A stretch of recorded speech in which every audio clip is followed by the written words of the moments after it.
Alright, magandang hapon na ho sa lahat natin ng mga viewers Luzon, Visayas at Mindanao all over the world. Welcome naman sa ating panibagong video, panibagong reaction, mga ka-action, mga kakamping. Grabe ho ang kaganapan o eksena kahapon. Una-una dyan, doon sa Kongreso, umaga pa lang may mga nagrarally na ho na pabor sa impeachment ni Lustayera. Nung hapon naman, yung mga didilis na. Pero wagi pa rin tayo mga ka-action. Kaya congratulations po sa atin. Palakpakan ho natin ang ating mga sarili. Ayan. Dahil na-impeach naman ulit si Sara Lustayera. 255 ang bumoto aroy. So, kung may mga eksena o kaganapan doon sa harap ng Kongreso kahapon, kahit sa loob may mga eksena din, no? May eksena din sa Senado. Sa loob ng Senado at labas ng Senado. Alam ko napanood nyo na ho yan, no? Ang ganda nga ho. Sabi ko nga, aba, parang Tom and Jerry. Habulan. Oo. Isipin mo 5 months na absent. Pero nung pumasok ho siya pa ang galit. Pero bago ho yan mga ka-action, kasi may pakiusap siya dito kay PBBM. Parang nagmamakaawa na ho si Bato. Napaiyak na ito si Bato. Nawala na ang tapang ni Bato. Pero mamaya, bago natin panoorin mga ka-action, mga kakampeng, ito ho ang mga panawagan natin bukas. Ayan. Ano yan? Litisin si Sara, arrest Bato. Yan ho ang panawagan. 2 PM ho mga ka-action, mga kakampeng. Kung wala ho kayong ginagawa bukas, 2 PM, sama-sama ho tayo para kalampagin ho ang Senado doon sa labas na sa harapan ng gate ng Senado. Magsama-sama ho tayo doon para kalampagin ang Senado. At yan ho ang ating panawagan, litisin si Sara, arrest Bato. Yan po ay ano po yan, sa tindig Pilipinas ho yan mga ka-action, mga kakampeng. Siguro bukas talagang magsama-sama ho siguro ang mga grupo, no? Baka nandun din ang Kabataan Party List, ang grupo ng Bunyog, kasi napanood ko kanina si Colex, pupunta din ho sila. At siyempre, basta marami yan mga ka-action, mga kakamping bukas ng hapon, 2 PM. Kaya kung wala ho kayong ginagawa, sama-sama ho tayo, manawagan tayo doon. Kahit nandun ho ang mga didilis, bahala sila, di ba? Oo. Tayo naman ay karapatan natin na manawagan, sila karapatan din ang manawagan, di ba? So ito na nga ho, balikan natin ito si Senate Bato de la Rosa. Ay grabe ho. Grabe ang ano niya kahapon doon pagdating niya. May sugat-sugat pa ang kamay. Siguro yung pagkasugat ng kamay niya mga ka-action, yun yung nadapa sa hagdan. Oo. Siguro na ano yung kamay niya, kaya siguro nagkasugat-sugat. Oo. Sabi niya nga nakipag-wrestling daw ho siya. Oo. Pero sa video naman, wala naman akong nakita na wrestling. Oo. Kasi palabas ang CCTV footage, di ba? Kung napanood nyo, di ba? Wala naman, ang nakita ko, habulan. Oo. Di ba? Kaya ito ho, mga ka-action, mga kakamping, may panawagan ho siya o may pakiusap ho siya kay Pangulong Bongbong Marcos. Tila yata nagmamakaawa na ho ito si Bato. Ito mga ka-action, panoorin at pakinggan ho muna natin. Nag-aapil ko sa kanya, Mr. President, sir, alam ko wala kang personal na galit sa akin. Alam ko yan. Wala kang personal na galit sa akin.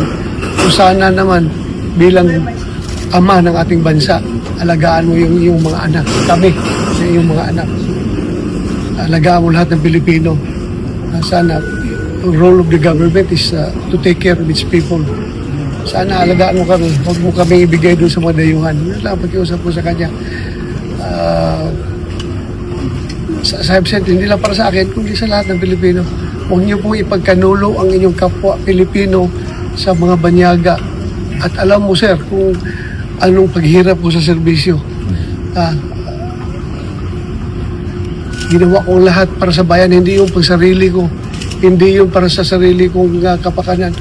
Hindi ako nagpayaman sa serbisyo. Nagtrabaho ako ng gusto, faithfully. Sir, ano masasabi? Itong appeal ko dito, sa kanya, hindi lang para sa akin, kundi paano na rin sa lahat ng mga Pilipino na malagay sa ganitong sitwasyon? Hindi natin alam. Pagdating ng araw, ikaw rin, Mr. President, haharap sa ganitong sitwasyon. Ikaw rin, Mr. President, ang magkaproblema na ganito, mamalaman mo, you will feel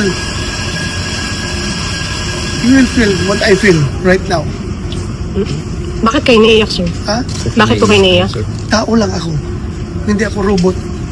Hindi ako makina. Tao lang ako. How's your My family? appeal is sincere to the President. How's your Ha? family? And what do you feel, sir? Sabi mo kanina, kung nararamdaman lang ng Pangulo ang nararamdaman mo, how would you describe how you feel, sir? Very low. The lowest point of my life. Ikaw ba naman? Nagtrabaho ka ng gusto nga. I absent. Yung aking serbisyo talaga. Yung ideals ng PMA. Courage, integrity, and loyalty. Isinasabuhay ko yan. Lahat ginawa ko. Tapos, ngayon, ganito mangyari sa akin? Ano yan? Mukhang nagpapaawa ipik si Bato Huwag ka nang makiusap, kawawa naman si Digong doon.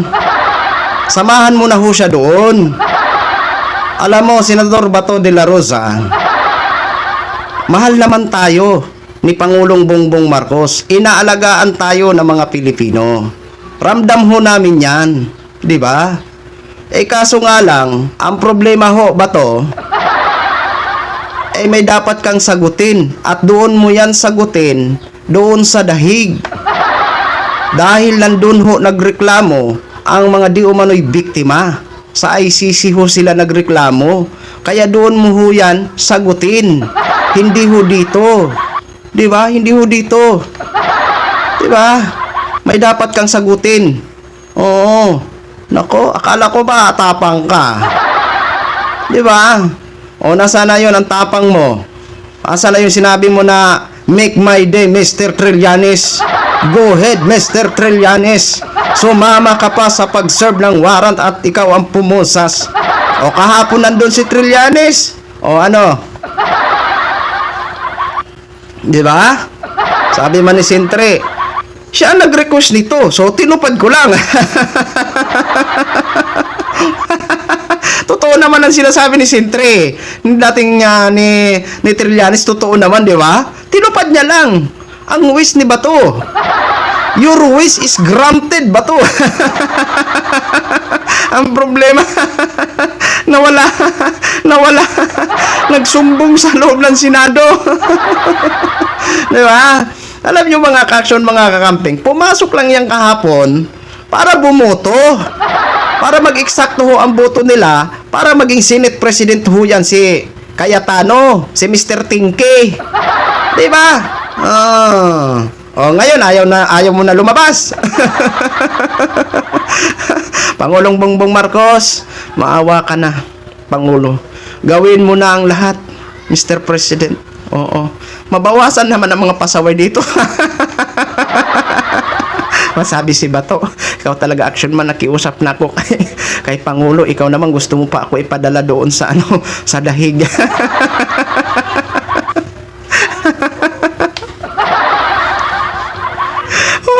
Basta kagabi nanonood ho ako sa mga eksena sa labas.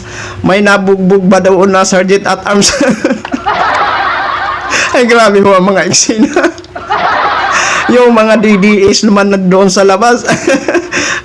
Yung para si Matibag, nung nilapitan sila ni NBI Director Matibag, wala naman silang imig. Hanggang bunganga lang naman to, hanggang salita lang kayo mga DDS. Ngayon, Senate Bato, dyan sa sinabi mo, Bato, na kung si Pangulong Bongbong Marcos malagay sa sitwasyon mo, hindi mangyayari yan. Oo. Hindi mangyayari yan na madala siya sa dahig kasi wala naman siyang kasalanan. Hindi naman siya gumawa ng kung ano-ano na tulad ng ginawa nyo ng mga panahon nyo ni Digong. Oo. Di ba? Hindi yan mangyari na madala sa dahig si Mr. President Bongbong Marcos. Hindi mo ba iniisip? Oo. Di ba? At saka hindi na tayo miyembro ng ICC at wala namang ginawa si Pangulong Bongbong Marcos na mga ano talaga, di ba? Mga ka-action. Oh, hindi tulad nila noon na pinatupad nila ang war on drugs ay grabe, matindi. Oo, libo-libo ang nawala ng mahal sa buhay. Oo. Tapos ngayon, yan lang ang ano mo, makikiusap ka kay Pangulo na wag ipadala ang mga wag ka ipadala. Hiyay! Di ka na nahiya, sinit ba to? Oo. Ay, wag ka na magano, samahan mo na lang doon si Digong. Para na sa ganun may kasama naman ho siya doon. Di ba? Oo. Ito yung talagang pag makita mo si Bato, talagang talagang maano mo talaga na matapang ang mukha. Oo. Pero kahapon laki, parang tila Tom and Jerry. Nagpakadapa na.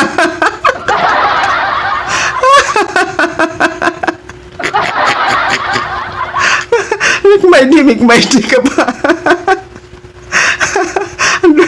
Grabe talaga ito si Sintre. Ang tapang talaga ni Sintre, oh. Parehas lamang kayo peme. Kaso nga lang si Sintre lamang sa'yo. Cum laude. Oh, cum laude si Sintre, matalino, di ba? So yun lang ho mga ka-action, mga kakampeng. So bukas ha mga ka-action, kung kayo po ay walang ginagawa, sama-sama ho tayo doon para kalampagin ang Senado. 2 PM ho yan mga ka-action ha. Okay, maraming salamat po sa ating mga viewers Luzon, Visayas at Mindanao all over the world. Ako po ang inyong lingkod, si The Action Man. Have a good day, everyone!